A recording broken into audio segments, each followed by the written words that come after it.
Welcome to the FAFSA Leadership Lounge, where we dive into the policies shaping the work of Florida school leaders. I'm Michelle White, Executive Director of the Florida Association of School Administrators. And I'm Jessica Janasiewicz, lobbyist for FAFSA and several school districts across the state of Florida. All right, Jess, the second week of session is over. And as you'd expect, we have a lot to talk about today, of course. We're going to do a speed round this week so that we can cover everything and then get to FAFSA's Advocate 26 legislative days. So in next week's episode, we'll have a full wrap up of the conference, but just know, sold out. Amazing group of leaders in Tallahassee advocating for all administrators, educators, and students. It is going to be an amazing week. I can't wait to recap it with you and talk about all the amazing meetings that everyone had and all the fun. But for this week, let's start with what happened. Last Wednesday, the State Board of Education met in Tallahassee, and for the most part, it was a pretty uneventful meeting with the usual updates from the state college system, the K-12 update from Superintendent Hunter Nolan. He's from Jackson County. And the commissioner offered his report. And during his report, he did express his displeasure with a county school board member who did not attend the meeting to discuss the controversial remarks that he made in December.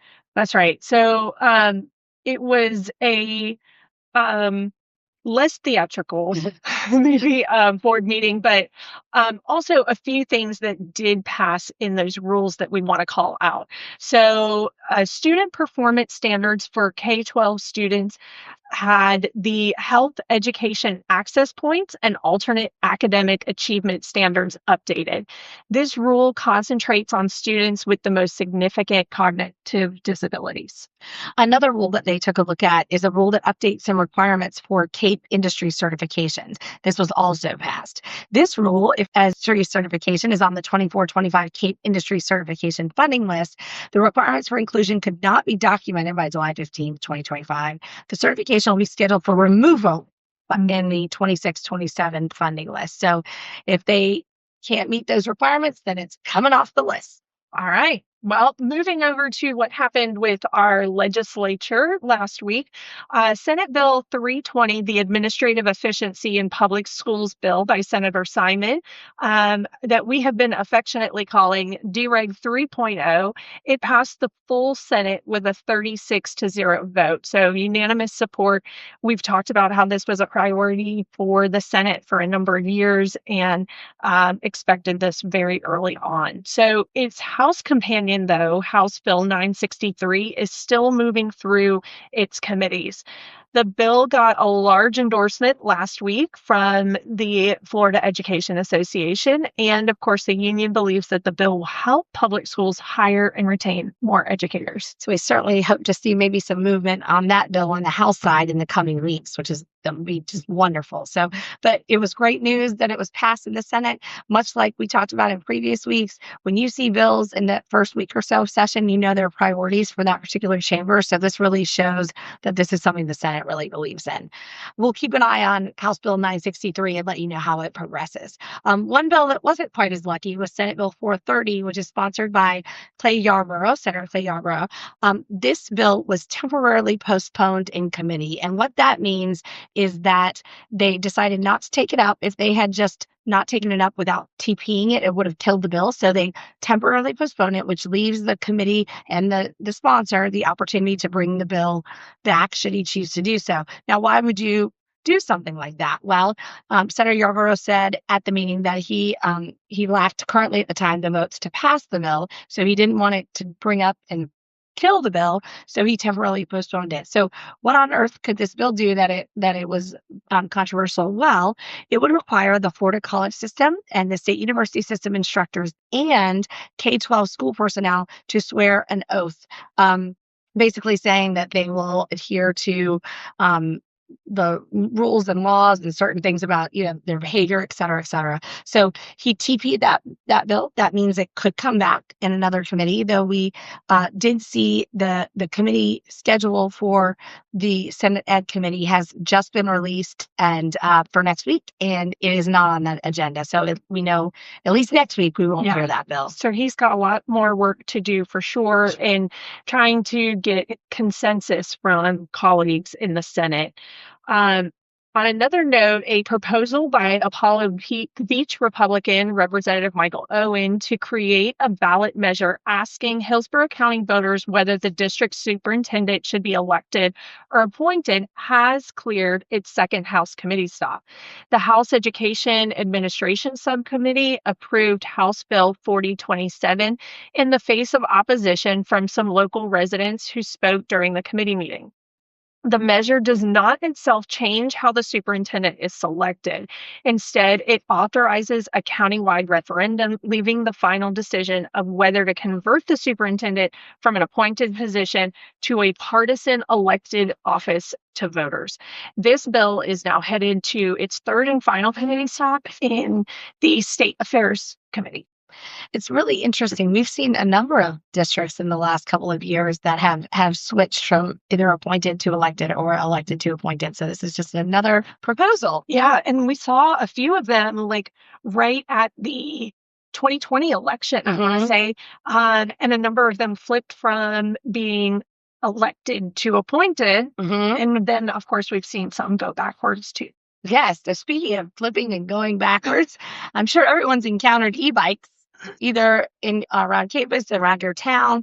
We've all seen them about, and it can be pretty dangerous when they zip in and out of traffic and around people because, of course, they're going at a much greater clip than your typical bike that you're propelling yourself. Now that could possibly change. Legislation that advanced this week in the Government Operations Committee in the House would require e-bike riders to obey a 10-mile-per-hour speed limit on sidewalks and walkways within 50 feet of pedestrian, and they have to get a license before they could get an e-bike that goes faster than 28 miles per hour. The bill does have a Senate companion, Senate Bill 382, so we'll see if that one gets moving as well. Absolutely. And that's just general public safety. And I know a lot of our children are starting to want these e-bikes or e-scooters and skateboards, all the things. All the same. Another bill headed to its final committee stop is House Bill 31, which is a bill that to replace references to the West Bank in government materials with a more historic Judea and Samaria, has cleared its first House hurdle despite vocal, impassioned public opposition. So if passed, this bill would be implemented in schools at the regular rate when books and other materials are replaced, according to Representative Chance Tremont, the bill's prime co-sponsor. And so that's similar to the change that we saw with Gulf of America.